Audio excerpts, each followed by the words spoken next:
ተላለቅን አይደል? ተባላን። አሁን በቃ አንልም።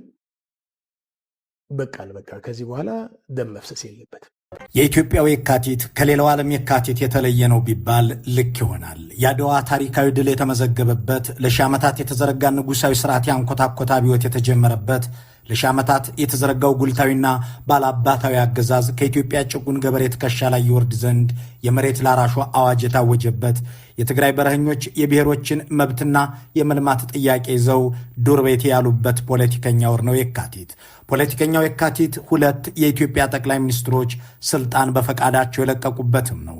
አቶ ኃይለማርያም ደሳለኝና አቶ አክሊሉ ሀብተወልድ ሁለቱም ለአገር ሰላም ብለው የለቀቁት ስልጣን ለአገር ቀውስ ምክንያት ሆኗል። አቅም አጥተናል ብለው የለቀቁትን ዙፋን ከነሱ የባሱ አቅመ ቢሶች ተረክበውት የሚሊዮኖች ጣር በርክቷል። በእርግጥ በአቶ አክሊሉ ሀብተወልድ ምትክ ስልጣን የያዙት አቶ እንዳልካቸው መኮንን በህዝብ ላይ የጨከነ ህዝብንም የጨረሰ ጦርነት የከፈቱ ስለመሆናቸው ታሪክ አልጻፈልንም። ስልጣናቸውም ከ5 እና 4 ወራት አላለፈም። የተቀሰቀሰውን ህዝባዊ ቁጣ አርግበው የአገሪቱን መሠረታዊ ጥያቄዎች መልሰው ለ17 ዓመታት የእልቂትና የጦርነት ምክንያት ሆኖ የኖረውን የደርግ መንግሥት ለማስቀረት የሚያስችል አቅም አጡ የሚል ትችት ካልቀረበባቸው በቀር በአቶ እንዳልካቸው የሥልጣን ዘመን የተፈጸመ ልዩ ጥፋት አልተመዘገበም። በአቶ ኃይለማርያም ምትክ የመጡት የኢትዮጵያ ጠቅላይ ሚኒስትር ግን ዓለምን ጉድ ያስባለ እልቂት፣ ምድርን ያስጨነቀ ጭካኔ፣ ጠላትንም ወዳጅንም ያስገረመ ክፋት የፈጸሙ በሚል ታሪክም ዜናም እየዘገበላቸው ቀጥለዋል። ፋሽስቱ ግራዚያኒ ቢነሳ እኔማ ምን በደልኳችሁ ብሎ የሚገረምበት፣ ግብፅ ለሺህ ዓመታት ብዙ ደክሜበት ያልተሳካልኝን አንድ አብይ የሚባል ሰው በ7 ዓመት ፈጸመልኝ ብላ የምትመካበት፣ ሻዕቢያ 60 ዓመት የለፋውበትን በ7 ዓመት ባይን ያሳየኝ ብሎ የሚደንስበት የመከራ ዘመን ከኃይለ ማርያም ደሳለኝ ስልጣን መልቀቅ ወዲህ ሆኗል። የኃይለ ማርያም የስልጣን ለቅቅ ያለው ዜና ከተሰማ ባሳለፍነው ሳምንት 7 ዓመት ደፈነ። አገሪቱን ለቀውስ የዳረገውን አገዛዝ አዋልደው በመለኮትም ጣልቃ ገብነት የመጣ ነው ብለው ገለል ያሉት ኃይለ ማርያም ቤተ መንግሥቱን ከለቀቁ ባሳለፍነው ሳምንት 7 ዓመት ቢሞላቸውም በዚሁ ባሳለፍነው ሳምንት ደግሞ የኮንጎን ችግር ፍታ ተብለው ሹመት ተሰጥቷቸዋል ተብሏል።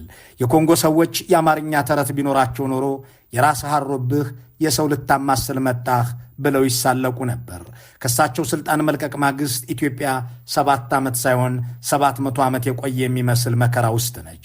ለመሆኑ አቶ ኃይለ ማርያም ደሳለኝ ከስልጣን ራሳቸውን ያነሱት በምን ምክንያት ነበር?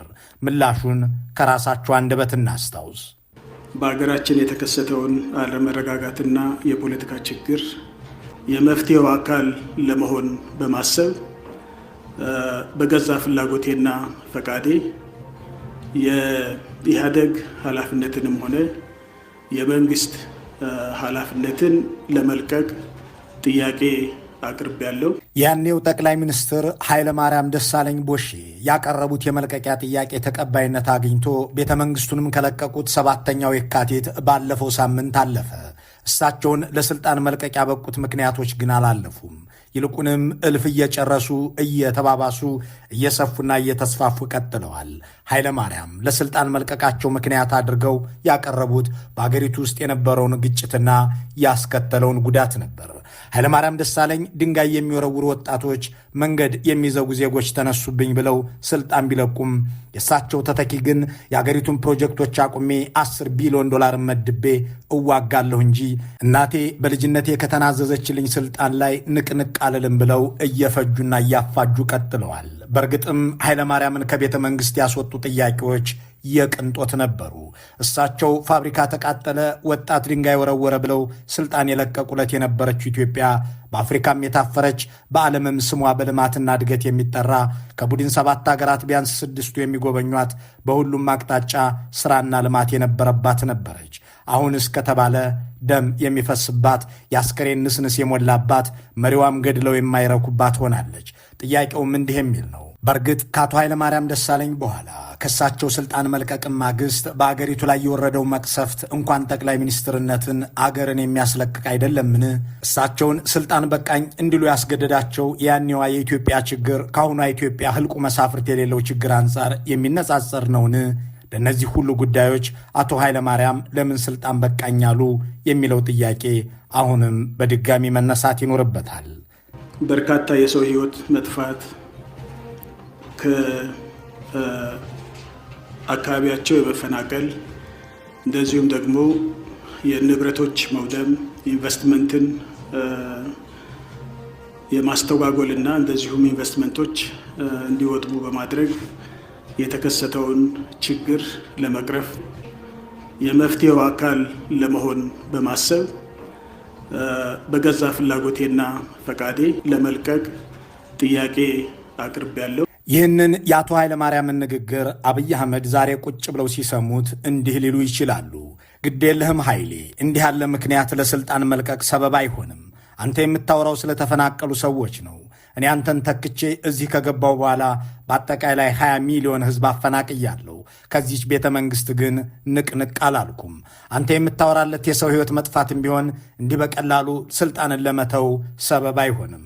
ያለ ደም ስርየት የለም የሚል መጽሐፍ በጋራ አላነበብንምን? ታዲያ እኔ 1 ሚሊዮን ጨርሼ ይህንን መንበር በደም ሳጸናው አልተጸጸትክምን? የሰው ደም ቦይ ሰርቶ ስለመፍሰሱ፣ ወታደሮቼ ሰውን ከነነፍሱ ስለማቃጠላቸው፣ ሰው ዝቅዝቅ ተሰቅሎ ስለመገደሉ፣ ንጹሐን ተጨፍጭፈው ወደ ገደል ስለመወረወራቸው፣ ነፍሰ ጡሮችና ተፈናቃዮች፣ ሕፃናትና ተማሪዎች በመደዳ በየቀኑ እንደሚገደሉስ አልሰማህምን? ደግሞም ድሮን በሚባል መሳሪያ በየአካባቢው ተኩሼ እንደምገድልስ አታውቅምን?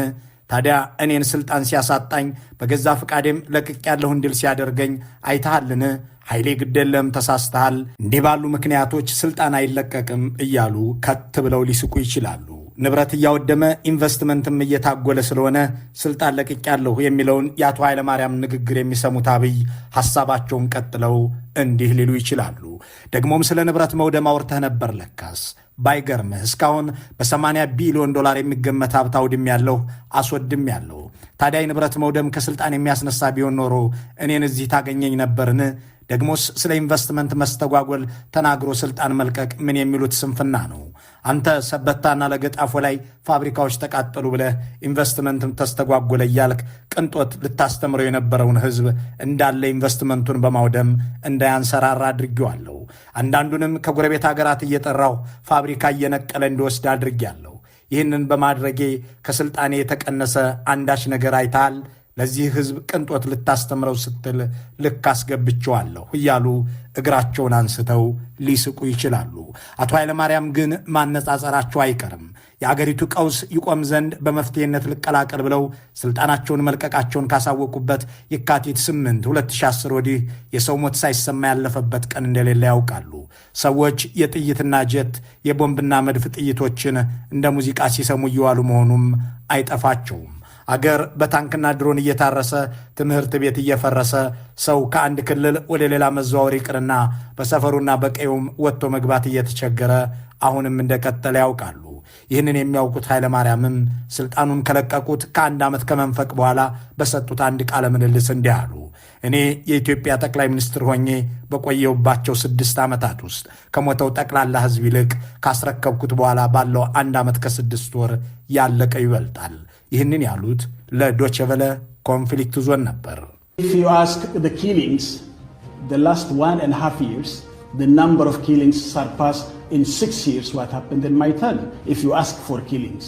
አቶ ኃይለማርያም ይህንን የተናገሩት የዓለማችን ሰው በላ የእርስ በርስ ጦርነት ሳይጀመር 1 ሚሊዮን የፈጀው እልቂትም ሳይመጣ ጥቅምት 2012 ዓ.ም ነበር። በእርግጥም ንግግራቸው ልክ ነው። እሳቸው ስልጣን ሲለቁ በደቡብ ክልል ኮሽ የሚል ነገር አልነበረም። ትግራይ የሰላም ደሴት ነበረች። እነ ቤኒሻንጉልና ጋምቤላ፣ እነ ሶማሌና አፋር፣ አዲስ አበባና ድሬዳዋ ዜጎቻቸው የጥይት ድምፅ አይሰሙም ነበር። ወሎ እሪኩም እያለ ነበር። ሸዋና ዋግ ኽምራ ነፋሻማ አየሩን እያጣጣመ ነበር። ጎጃም እርሻው ላይ ነበር። በአብዛኛው የኢትዮጵያ ክፍል ወጥቶ መግባት ተራ ነገር፣ ተራ ክስተት ነበር። በአብዛኛው የአገሪቱ ክፍል የሚሰማው ሳቅ ጨዋታ እንጂ ሐዘንና ለቅሶስ አልነበረም። እሳቸውን ስልጣን ለመልቀቅ ያበቃቸው የዜጎች ሞትና መፈናቀል እንደሆነ ተናግረዋል። እናም ይህ እንዲቆም በርካቶች የሚዋደቁለትን ወንበር በቀላሉ ለቀቁት። ሕዝቡም በቀላሉ መውደቁን ቀጠለ። ከዚያ በኋላም ሁሉም ነበር ሆነ። ታዲያ ስልጣን ለመልቀቅ ከአብይና ከኃይለማርያም ማን የባሰ ሁኔታ ላይ ይገኛል የሚለውን ጥያቄ ለማንሳት ስንንደረደር ጠቅላይ ሚኒስትር አብይ በ2010 ሰኔና በ2013 መጀመሪያ አካባቢ የተናገሯቸውን ንግግሮች እናገኛለን። ጠቅላይ ሚኒስትሩ እርካቡንም መንበሩንም በያዙት ሰሞን ያኔ ሙሴ ነዎት እየተባሉም ሲነገርላቸው ሰኔ 15 2010 ዓ.ም ወደ ወልቂጤ ከተማ ቀኑ። ከዚያ በፊት በወላይታና ሲዳማ ተወላጆች መካከል የተፈጠረውን ግጭት ተከትሎ ነዋሪዎችን ሊያነጋግሩ ሶዶና ሐዋሳ ቆይታ አድርገው ነበር። በወቅቱ በጉራጌ ዞን ተከስቶ የነበረን ግጭት ለማብረድ በሚልም የከተማዋን ነዋሪዎች ሰብስበው እንዲህ አሉ። እርሶስ ክቡርነቶ በምን ሞራል መሪ ነኝ ብለው ከኢትዮጵያ ሕዝብ ፊት ቆሙ?